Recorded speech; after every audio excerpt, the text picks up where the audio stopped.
Throughout history, there have been countless stories of trials, tragedies, and triumphs. But every once in a while, there is a story that's so unique, so inspirational, that once you hear it, you're never the same. Over the next hour, you'll hear one such story and meet the person who dared to live it. So don't move. Memoirs starts right now.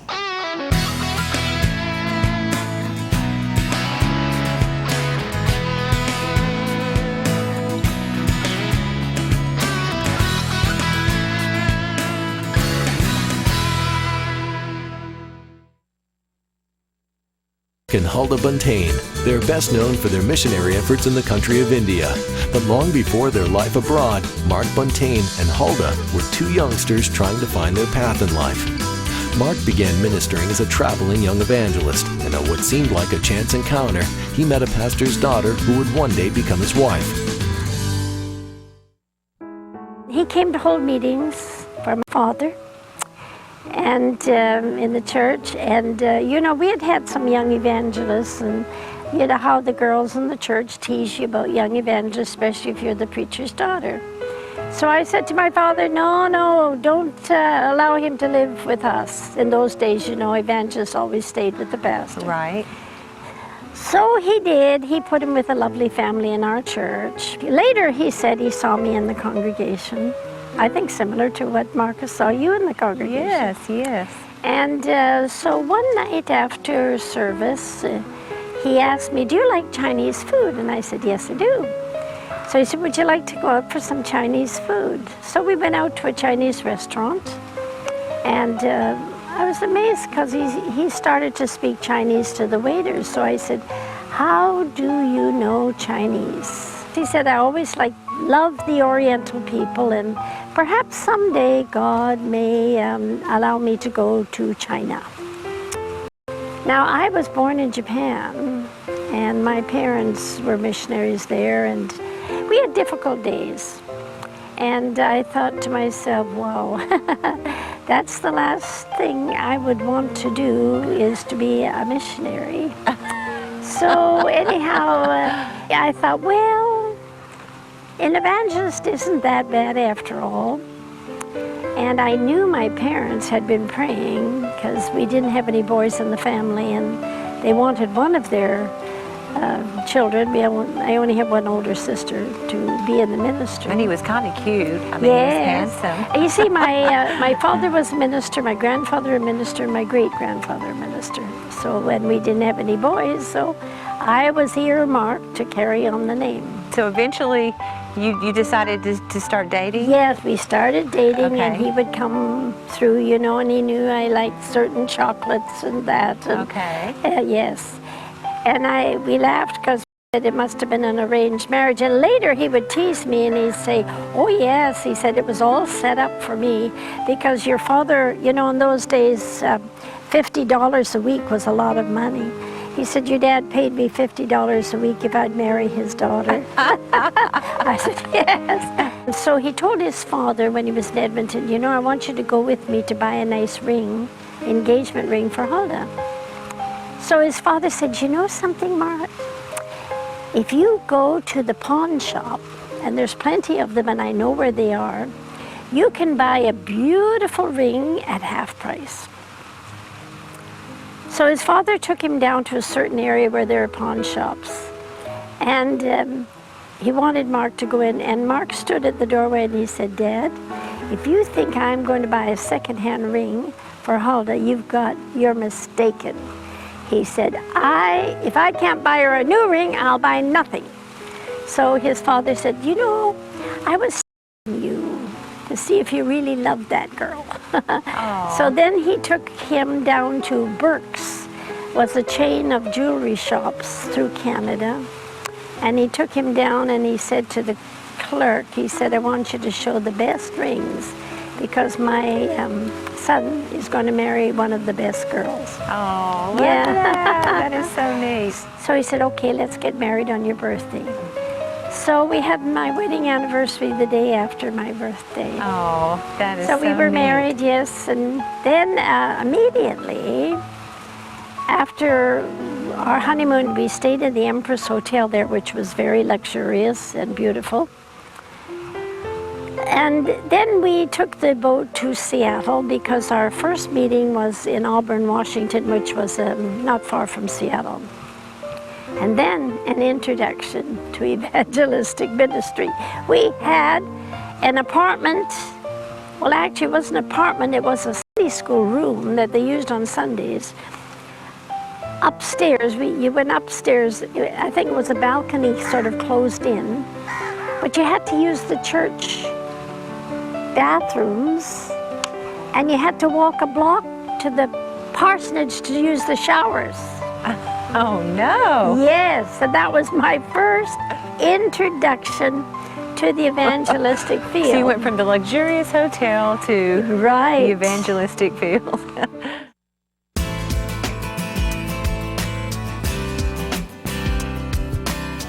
For Mark Buntain, the future was full of unforeseen opportunities. He had fallen in love and married, and he was working in the ministry. But God had placed a desire in his heart to reach people in foreign lands. And soon, Mark found himself presented with the opportunity to take his ministerial work across the ocean. He labored for 6 months as an evangelist, aiding missionary efforts. It was during his last campaign in Japan that he received the call to go to India. But with a new marriage, the birth of their daughter, Bonnie, and a call to this distant land, the road ahead was anything but certain. God spoke to him and said, "This is the last time you'll speak to Oriental people. You will go to India." And he said he kind of froze all over because India was so remote from his mind. And came home, he didn't tell me. But 15 months later, we received the invitation. Now, in the meantime, Bonnie was born, and she was just a small baby. So we went to Edmonton, Canada to hold a revival meeting for his father, who was pastoring a large church there. So I said, oh, I know when I get to Edmonton, I knew his mother very well. She will definitely say, "Mark, you can't take a small baby to India," you know, because she was very germ conscious and very particular. So we got to Edmonton. And then Mark showed the letter to his father, and I can remember we were sitting in their living room, and his father said, "Oh, Mark, what a great opportunity this is for you." And I said, "Yes, but..." And his mother was sitting there, and she said, "What is it?" And so showed to her, and he said, "You know, Mark, I have learned in all these years of ministry, over 50 years of ministry, when God opens a door for you, walk through it. Don't hesitate. Just walk through that door." And I said, "Oh, thank you very much." So I said to his mother, "And what do you have to say?" And she said, "Well, Hulda, it's a good opportunity, you know. He's always wanted to be an evangelist in different countries of the world, and maybe this is God's provision for you." Well, so we left Canada and went to our headquarters office, and they made arrangements, and in August 1954 we flew from Seattle to New York. And I laughed, you know, they had a mission house in New York, and I called it a boot camp. And we got on the ship, so all the way from Southampton to Ceylon, we had lovely accommodation. And you had your mother. And I had my mother. Which was a great blessing. Oh, my goodness, because, you know, she saw my apprehensions, and she saw that I was concerned. My first trip overseas and to India, and you heard so many stories about it. And you had a small baby. A small that had baby. to bring great comfort to you. Yeah. Your mother got to go with you. Yes. Well, we boarded the city of Madras. It was a freighter, and it had 6 cabins. And it took us long. It took us 1 week to get to Calcutta because it kept making stops all the way up. And then we pulled into Calcutta and docked. And we looked over, and there was Dan Morocco waiting for us with another young man who worked in the docks. And I got off that ship, and I'll never forget it. Everybody was kind of spitting this red stuff. And I said to this young man that was with Dad Morocco, "What, do they all have tuberculosis?" You know, I was so young. And he said, "Oh, no, no, no, no." He said, "That is the tobacco mixed with the betel nut, and they chew it." Oh. And I thought, well, how horrible. They're spitting, they're making this whole dock red, you know. But that's now, you see red all over the place in Calcutta. So Dan took us to the mission house, which is a lovely accommodation, but in the worst area of Calcutta. And as we went down these lanes and by lanes, you know. And So what were you thinking? oh, I was thinking, what have we come to? You mean, are we going to live in this area? What was your mom saying? She was very quiet, you know, she didn't say anything. And I would say to her, "Oh, this is terrible." And she said, "Well, this is the mission field, this is the mission field." So we got to this Tiljala house, and what do you know? Out of Dan's pocket, he pulls a telegram. And it says, "Dad, seriously ill with pancreatic cancer. One ticket available, come home. Contact British Air." And I said, "What's the telegram?" And he showed me that telegram. I couldn't believe it. And I said, "What are we going to do?" He said, "Well, I better go to British Air." So the next morning, Dan took him to British Air. So this was Mark's father who was sick. And he was perfectly well. And you had just gotten just got off the boat. The tent meeting was scheduled to start on Sunday. And I never forget the next morning, I woke up at 4 in the morning. On this side was a bicycle factory, this side was a mosque. And the Molvi was going, ooh, like this, you know how they do to pray. And this one goes, the whistle was going off. And I said, "Am I in mad country or what?" I thought this Molvi was in the room because he, you know, was so loud. And on Saturday, I stood at the airport with Bonnie. She was just a baby in my arms, and my mother, and goodbye. Coming up, Hulda Buntain shares about the early days of ministry in Calcutta and building the first church in over 100 years. Next on Memoirs.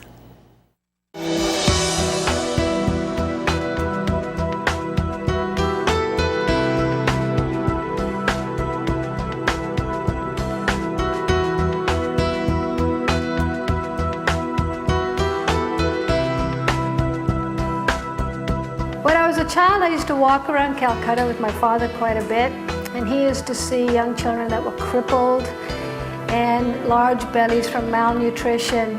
And his dream was to build a hospital, and now we have one. It's a 6 floors, it has every kind of care you can think of. It was built in 1977. Since that time, we've been able to treat 2 million people. 880,000 of those patients have been done free. It's a great blessing. It's an arm of evangelism. It's what Jesus used. He healed the multitudes, and we've been able to use this hospital to be able, through our nurses, through our physicians, through our operating room, through our various departments, show the love of Christ.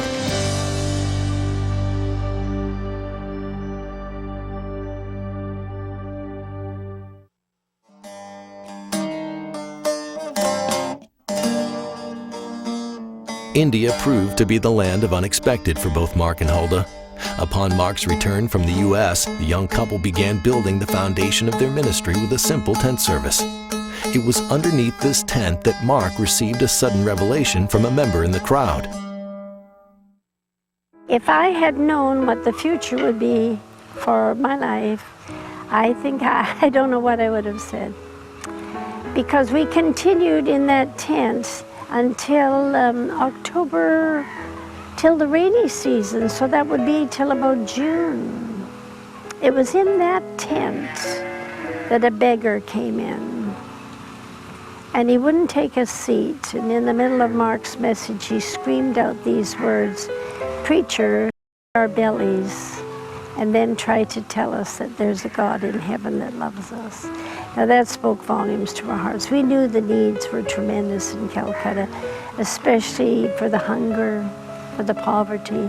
I'd never seen such poverty in my life. In fact, I did things then I don't think I would almost do now, like canvas from door to door for Sunday school in different areas. And so we just started to build up a church. And then when the rainy season came, we got this upstairs hall. And there was a nightclub underneath, and they would laugh at us. They'd say hell downstairs and heaven upstairs. But then it was time to build a church. No church had been built in Calcutta for over 100 years. No property available.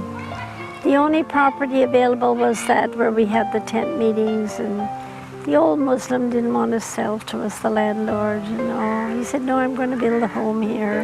You can have the back portion. Mark said, the back portion, I want the front portion.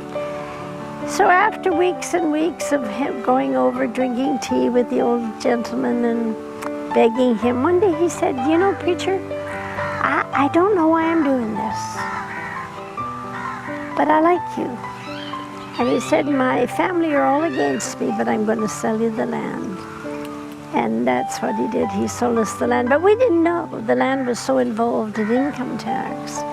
And the missions department only had so much money to build a church from a will that was left for India. So they gave us that much money to build the church. Ooh, we didn't know what to do because of all this income tax. And one day this man in the corporation told Mark, he said, if I have anything to do with it, you'll never get the land.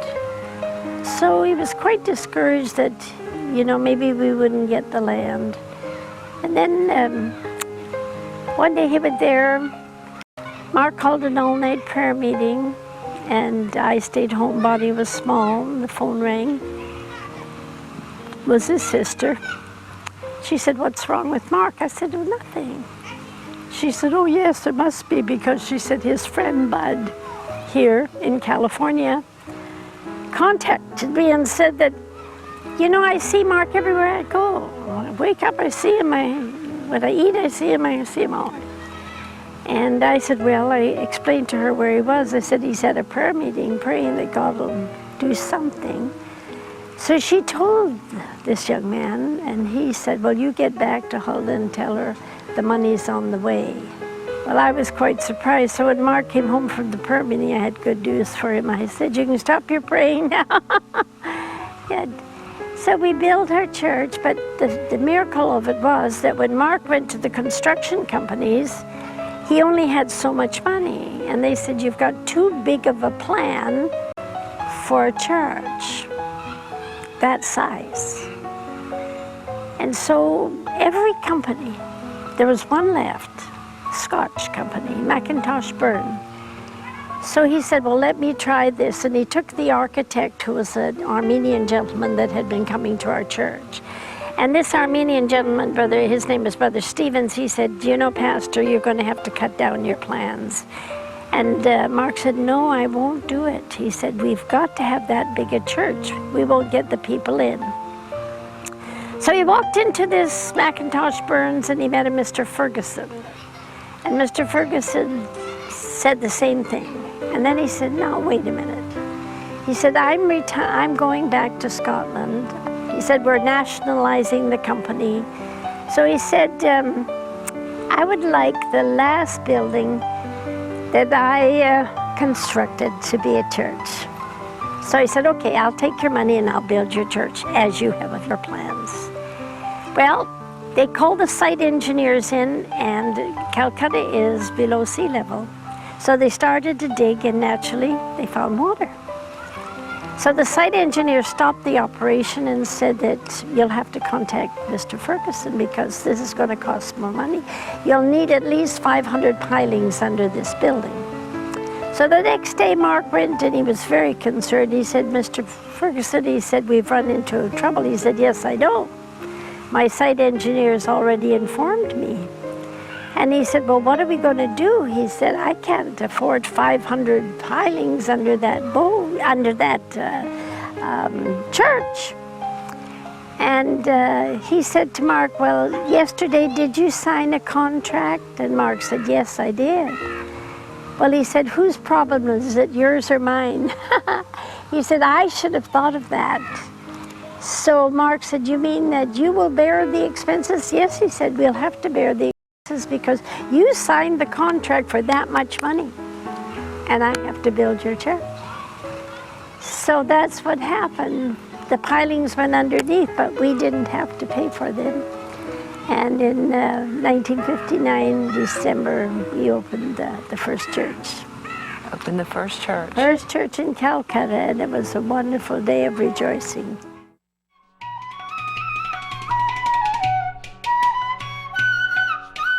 What started as a one-year trip had now lasted over 6 years, turning these evangelists into full-blown missionaries. To update their status, the missions office in the U.S. requested that they return stateside. And to help carry on the work that they had started, the office sent a family to relieve the Buntains. Little did they know that this family would later become part of their family through the marriage of their children, Jim Long and Bonnie Buntain. So you were thinking at that point, well, we've accomplished what we're supposed to accomplish? Yeah. It's time to go back home? Yes, we had just worked straight through without even a week or two away from Calcutta. So they said that you must take a break. And that's when they told us that Reverend and Mrs. James Long and their 3 children would be coming to Calcutta. But they would like us to stay with them for at least maybe 6 months to 9 months until they got used to it, because it was their first missions appointment. Little did we think our families would be connected, because that Bonnie in later years would marry their son when they went to school together, because Jim is just 2 years older than she is.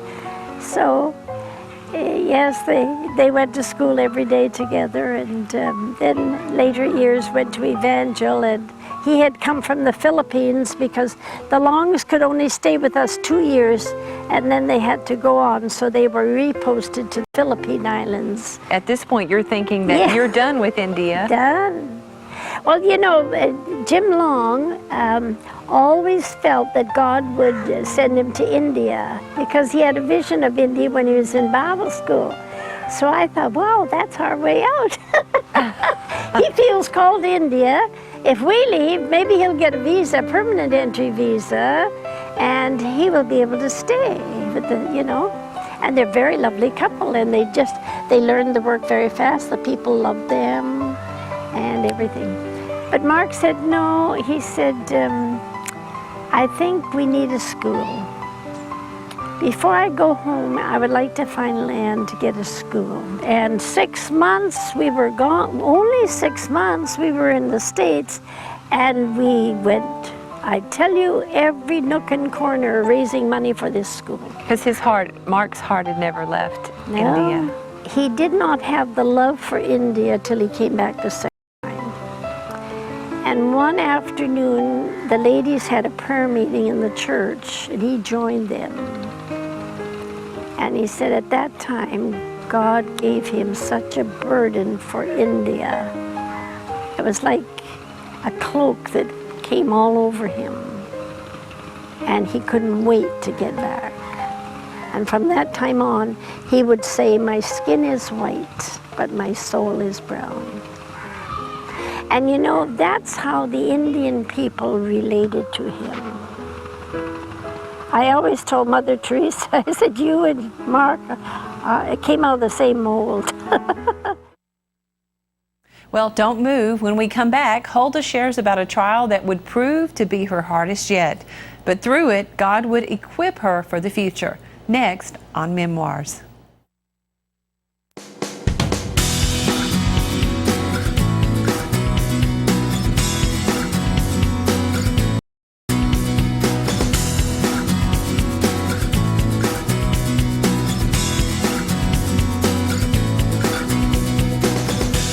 In 1954, my parents landed in Calcutta, India, and my dad, with his fervency, you had to know my dad, he was pretty evangelistic. He was preaching away, and a man in the middle of the service, which was in a tent, stood up and said, "Preacher, feed our bellies and then feed our souls."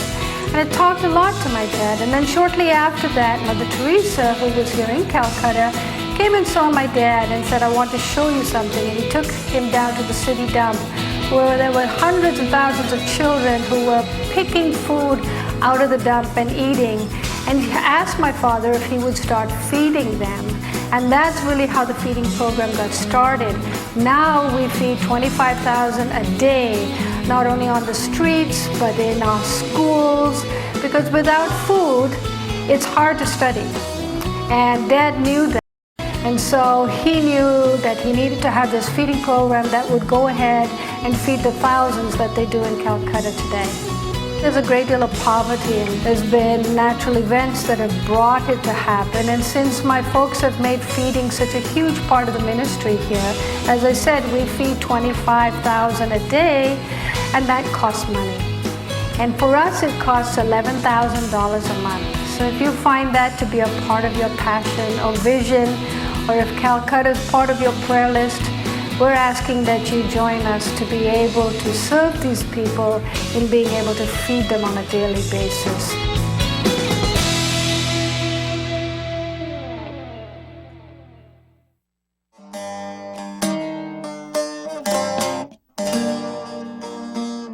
After several years of non-stop work in India, the Buntains find themselves back in the U.S. for some much-needed furlough.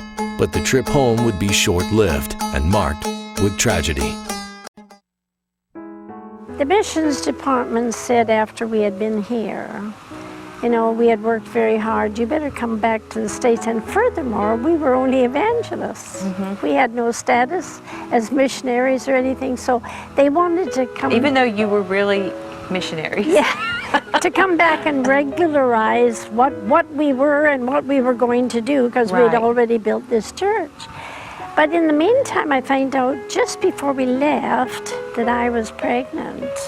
And when he knew we were going to go home in 1960, he had written ahead and kind of made an itinerary that we would stop in Beirut, then go to the Holy Land, then go through Europe.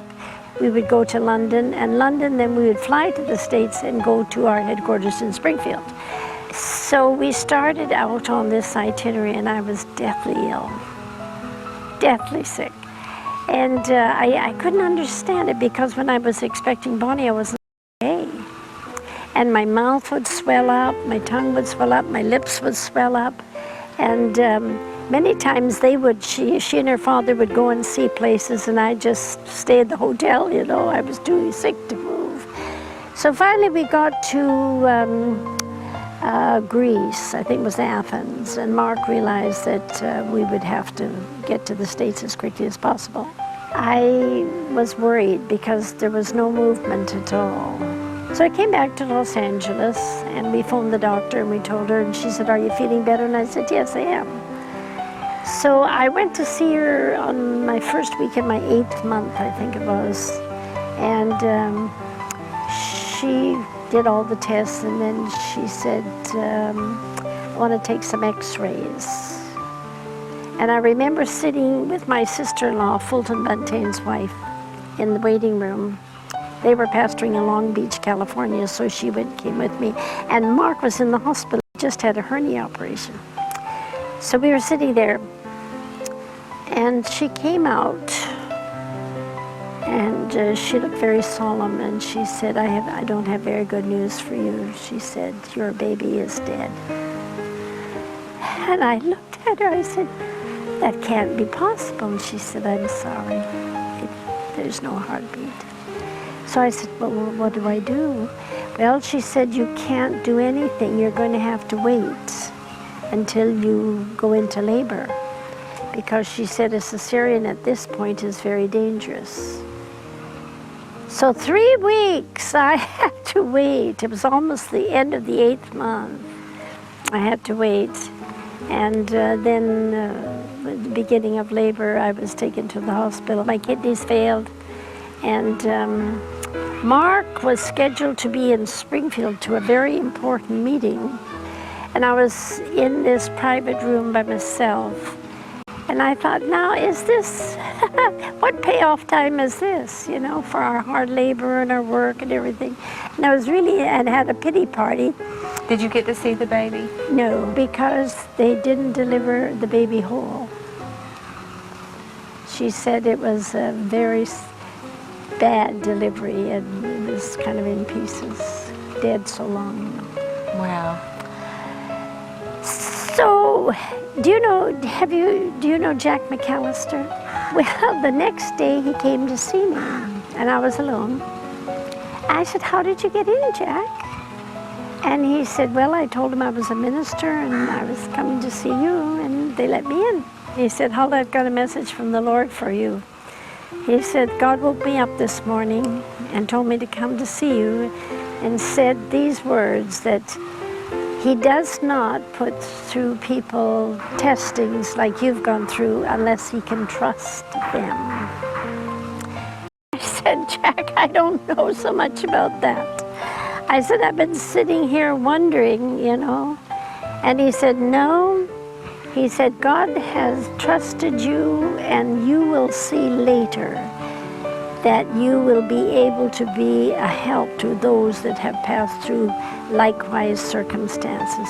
And you know, in the years that followed, how many in the hospital that lost babies I have gone over, even our own girls in our church, gone over and been able to comfort them, because, you know, unless you've gone through an experience like that, it's hard to say, well, you know, it's God's will or God must have a plan for you or something like that. It was harder still because Bonnie was praying for a brother or sister. So when I got home, Bonnie was playing outside with her cousins and she saw me drive up and she ran up to me and she was on roller skates, in fact. And she said, Mom, I don't believe there is a God, you know. And I said, what? You don't believe there's a God? Why, what are you talking about? She said, no, I've prayed to God for a brother or sister and he didn't give me one, so I don't think there is a God in heaven. That was the reaction that she had when I came home from the hospital. And in her little heart, she was so upset that I wasn't bringing home a baby because she knew that we had got clothes and everything previous to that. Now, how did you feel? I mean, here you've just come back to America, you've lost a baby, and all of a sudden you feel like, or Mark especially feels like, we're supposed to go back to India. Had you come then to the place where you knew that was God's will for you? Well, I knew that Mark, it was God, yes. I knew that Mark was so keen, so burdened to go back. And, you know, for me to oppose that, I could have said yes. It would have changed the whole course of our lives. But I So you had to be willing. I had to be, because I felt like I knew what it was. When we first went to Calcutta, you don't know what you're going into. But when you come back, you know what you're going back to. When we were evangelists, you know, we had a nice car. We would drive to a place, and on Mondays, the pastor's wife and I would go shopping. Mark would play golf with the pastor. You know, you had company. And to go back and not have company, that was the thing that bothered me the most when I first went there. You're so lonely. Unless you get involved and do something, you'd go crazy.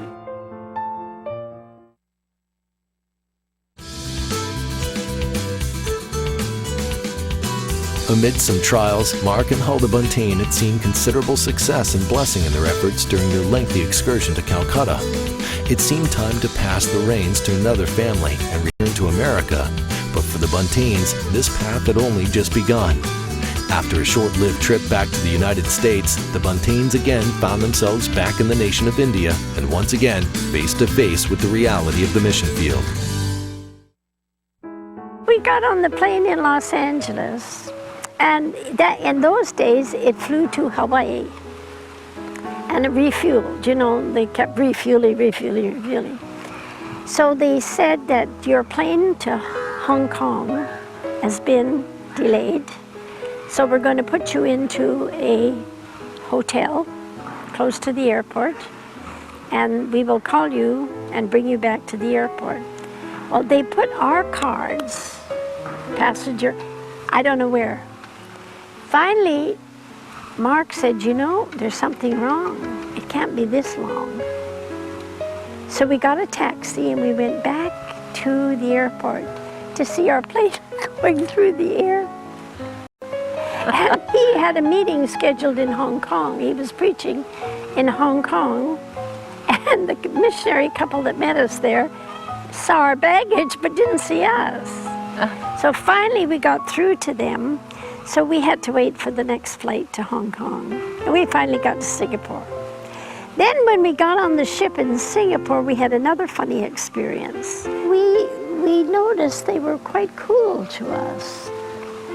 They weren't too friendly, and I thought, well, that's kind of strange, you know, maybe they resent us boarding here or something.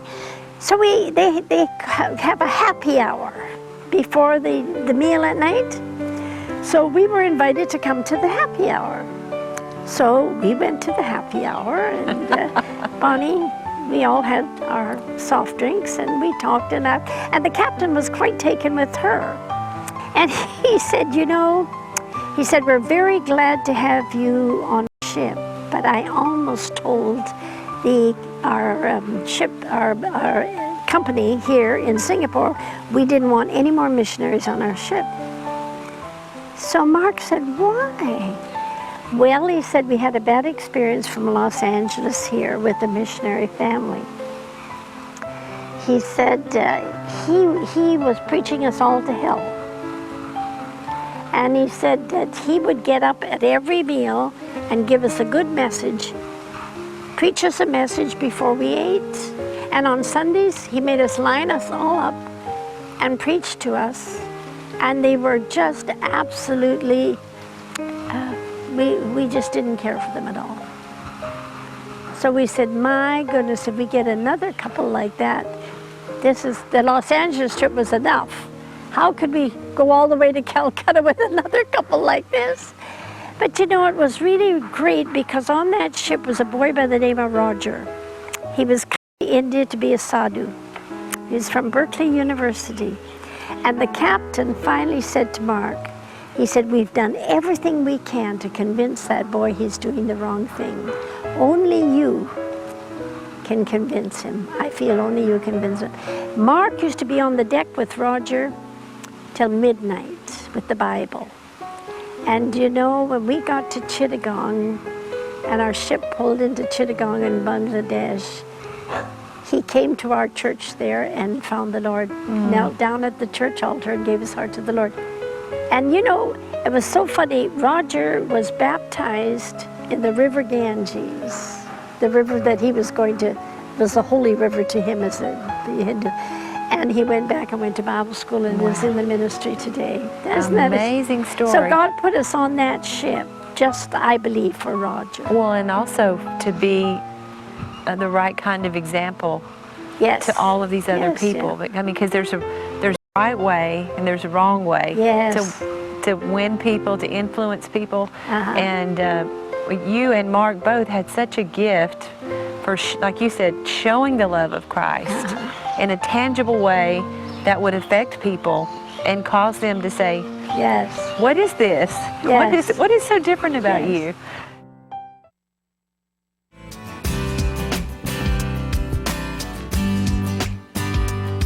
In India, God continued to bless the Buntain's ministry.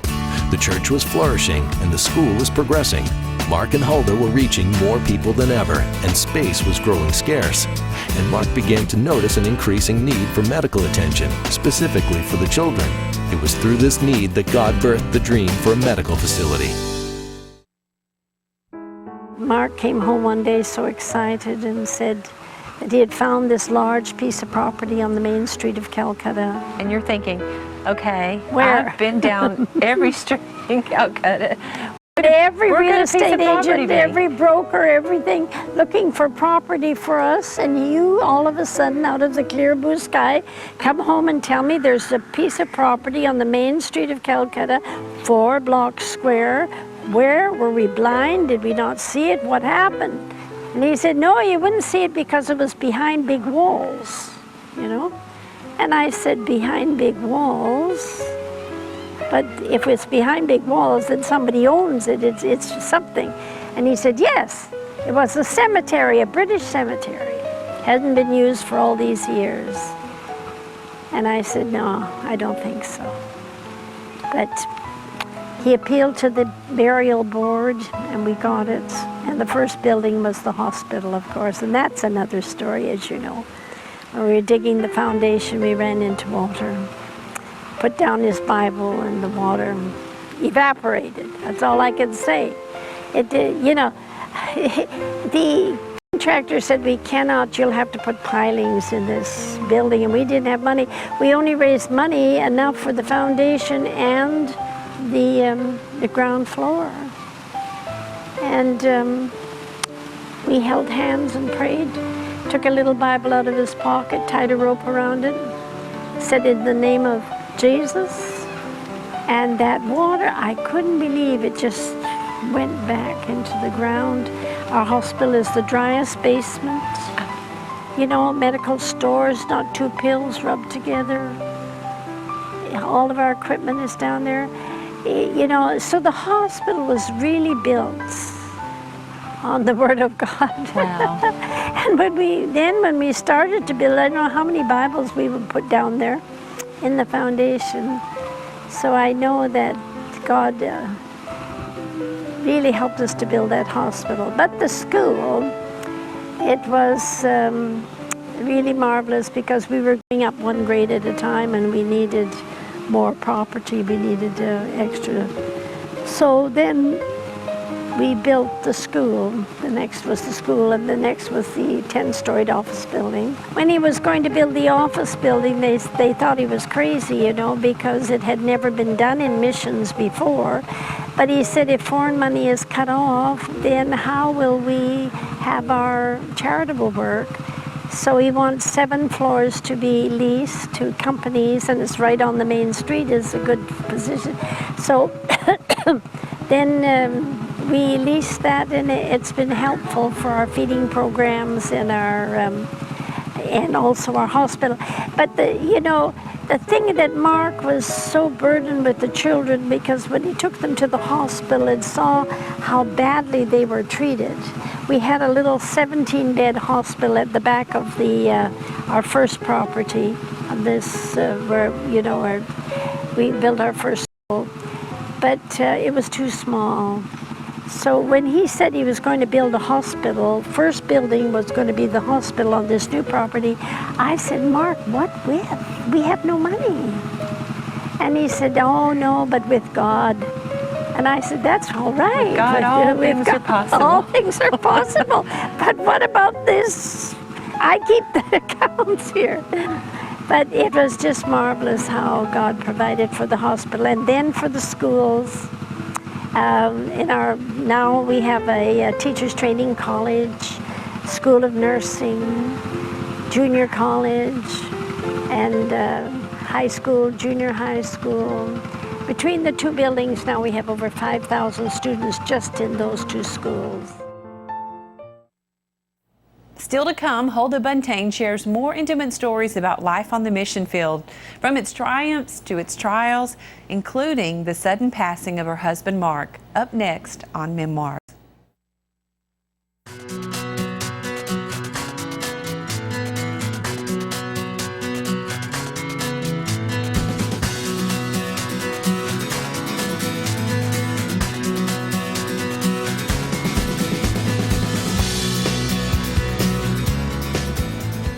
Children is the core of why this hospital was developed. That's why we started it, was to be able to treat children. One of the horrible diseases that is worldwide, but it's seen a greater deal in India, especially amongst the poor, is cleft palates. We are committed to doing 500 surgeries free in this hospital. You have to understand that cleft palates, they disfigure a face. It has no reason as to what home it comes into. And when it's amongst women, it's the hardest because women already have a difficult time in the Asian culture. And when they're disfigured with that, and then their teeth are disfigured and speech has a problem. So So we are committed to the holistic part of that, not just the plastic surgery of repair, which is done often, but we want to be able to do continuously, so we can do dental care as well, and then finish with the palate and be able to teach them through speech therapy, and through that be able to minister to their families and show them that it is because of Jesus that is what we do.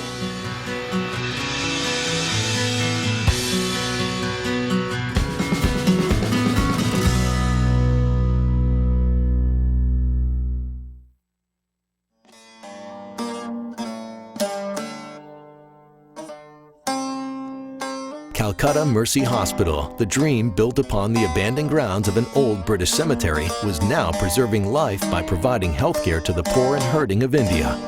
Today, it stands as a symbol of God's faithfulness and has helped minister to the medical needs of thousands upon thousands of people in the surrounding community, including their neighbor and longtime friend, Mother Teresa. But little did they know that Mark's role in their ministry was about to come to a sudden close. Well, he knew I was going to go home to help Bonnie and Jim move, because Jim had just taken this post of director of transplants, heart transplants, and artificial heart. And that's your son-in-law? My son-in-law. Who went on to be a heart surgeon. He went on to be a heart surgeon. And Bonnie, of course, is trained as a nurse, both of them, after they were married. So it was, I mean, it was quite, you know, I always tease Mark. I said, you like to go, but when I go, you're not too happy about it. He said, no, how long are you going to be gone, and so and so. So I said to him, you know, it's a hot day. You've just come back from Germany, and you've got to preach tomorrow. Why don't you just rest? I'll go to the airport. I got on the plane and went to Bangkok. And when I got to Bangkok, I had a night stop before I got my plane the next morning for Seattle. So when I got to the hotel, the red light was flashing, and I called the operator, and she said, yes, I have a very important call for you, urgent, that you call your son-in-law immediately. You called your son-in-law? Yeah, I called my son-in-law, and Jim said, Mama, I've got bad news for you. Dad, just 15 minutes after you left, must have had a fall, and is in the hospital with a cerebral hemorrhage, and they were getting ready to operate. Later, I discovered that he jumped up to answer the phone because the houseboy was in. He heard the phone ring, and then when he ran in and heard the thud, he saw Mark on the floor, and the telephone was hanging down, you know. We didn't have neurosurgery in our hospital at that time. So they had taken him to the Army hospital because our medical director was a general in the Army. He was in charge of all the medical for the Indian Army. So he took him to the medical. He knew them. And they had operated on Mark, but he said, doctor said it was very serious because he had bled so long. But he said, I think he's past the crisis and he's going to be all right. So we went to bed that night feeling a little bit better. The next morning I went back to the airport to see about my ticket with Al. And his wife, Lynette, stayed in the hospital in my room. And when I came back, I noticed that she did like this to Al. And she said, you had a call. And then she said, you're to call Calcutta. So I called Calcutta. Did you know it was bad? Yeah, I knew it was bad. So what did they say when you called Calcutta? They said, we didn't expect it, but he's gone. So I went alone, and that's when I was sitting in the airport. And I said, you know, it just seemed unreal. It just seemed unreal. It seemed like how alone did you feel? I mean, did you feel like the Lord was there with you, or did you just feel well, totally... not at that time. Not at that time. You were I so felt, devastated. yeah, I really was so devastated and sort of in shock. You know, I often wondered what a person felt like in shock, but you just feel like you're cold, you're just in shock. You can't believe it. You're thinking, is it a dream? Is it real? Is it this, you know? And that's when I said, then I heard the voice speak to me, take it one day at a time and I will help you. And it was so real, I looked around to see if there was somebody standing around me that would speak to me. And when I saw it, there was no one because the planes had left. My plane was delayed. The Indian hostess knew me. And she knew what had happened. Wow. And she sat me in the front seat of the plane and didn't put anybody beside me. But you know, I had a feeling that somebody was there, sitting there. I felt like there's a presence there, you know? And I began to feel warm for the first time. 3 of the pastors and Dr. Elisha, who was then our medical director, said, we have to take you to the funeral parlor because tomorrow they want to embalm, because the funeral isn't until this Saturday, that's 1 week. So I said, they said, we want you to see. And it's the freezer, they have them on just a wooden stretcher. So they pulled him out on a wooden stretcher and laid him on 2 tables, you know. I mean, but he was bandaged so badly that you could only see the eyes, you know. Oh, it was just, and just bandages around the head. And I said, God, I don't know. And I went home, and Dr. Elisha said, I'm going to leave 2 pills on your dresser. I want you to take them tonight. And I was all alone in our apartment in the same bed I had left, you know. And I said, God, if I take those 2 pills tonight, I'm going to have to take them every night. So I said, if you'll help me go to sleep, I'll go to sleep. And I was exhausted. So I slept till 7 o'clock the next morning. I couldn't believe it. Wow. So now, at what point did you ever break down? Oh, And yes. I mean, just reality hit you and you had to cry and Yeah, cry. yeah, Surely, when did that happen? Well, that happened when I saw It's happening him. for me now, so I mean, you're telling me the story. It happened when I saw him. Yeah. I couldn't take it. Yeah. They had to take me out. It was too much. Because, you know, You had just seen him 24 well. hours Yeah. I had seen him well. We had eaten lunch together.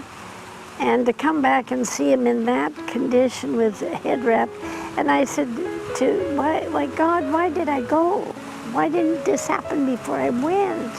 Couldn't you have given me some sign that I shouldn't have gone, you know? Because I felt if I had been there, they didn't know what was wrong with him because he was unconscious, and maybe I would have been there, it would have happened, I could have done something, or, you know. You have all those questions, Yeah. and yet God Yeah. is sovereign. Yeah. And so Wednesday came, and then others began to fly in. And Yeah, then Bonnie and the family came, Bonnie, Jim, and Maureen came on Wednesday. And then the funeral was Saturday, and that was so huge, you know, it was just beyond.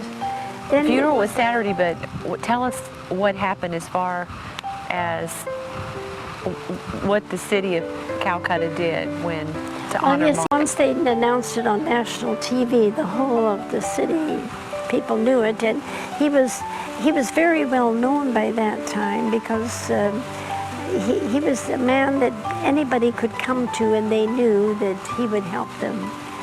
He was known, you know. Mother Teresa and Mark Fontaine did it. One day a letter came, a postcard came, and they were quite intrigued with this post office. What's happened?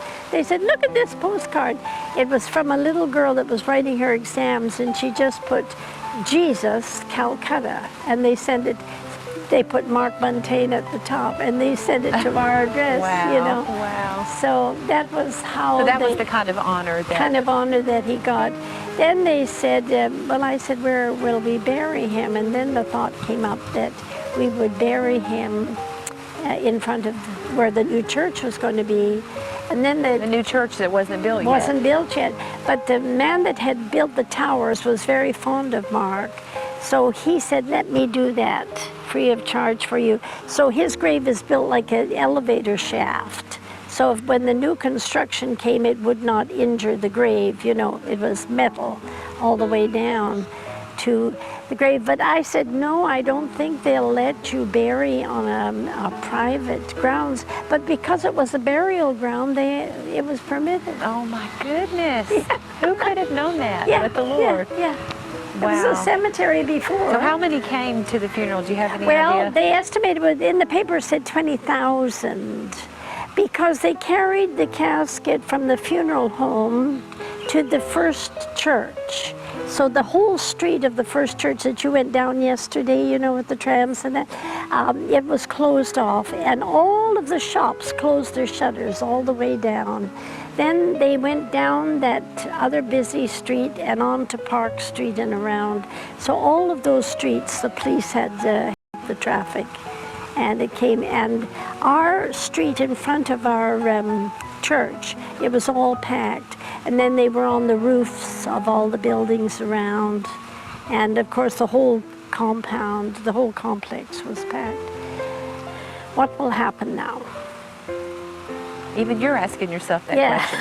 Yeah, very much. When the casket was lowered, it was then I questioned. I said, God, I don't know. And I said, I don't know, my family are going home. I don't know. I've given you 35 years. I only came for one. Isn't 35 good enough? Yeah. But they started to sing that song, When I Survey the Wondrous Cross. Love so amazing, so divine, demands my life, my soul, my all. And believe me, I said, okay, God, if you help me, I'll stay. And then I told them, I said, you know, if it is the Buntain's work, it'll fail. But if it's God's work, it will go on. And, you know, every year, it has grown.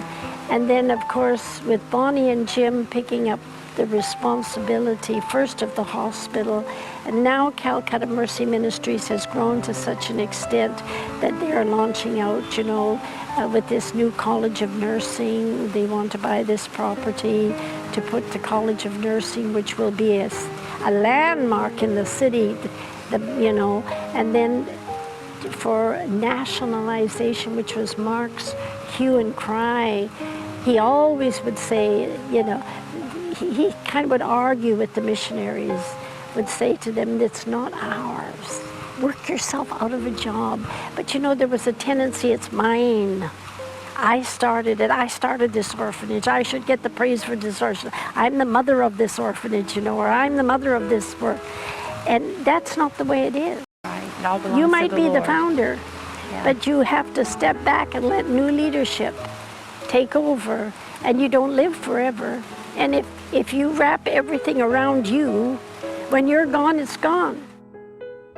The life of any missionary is marked with trials and triumphs, but it's what lies in the heart of the vision and in whom you've placed your hope that keeps you striving onward. Today, Calcutta Mercy Ministries is one of the most successful foreign missions organizations in the world, but it all started with a young couple and a willingness to follow God. We hope you've enjoyed the intimate look into the life of Huldah Buntain. Remember, you too can make an impact in your world by simply getting involved in the lives of people around you. Thank you for watching Memoirs. I'm Joni Lamb. Bye-bye for today.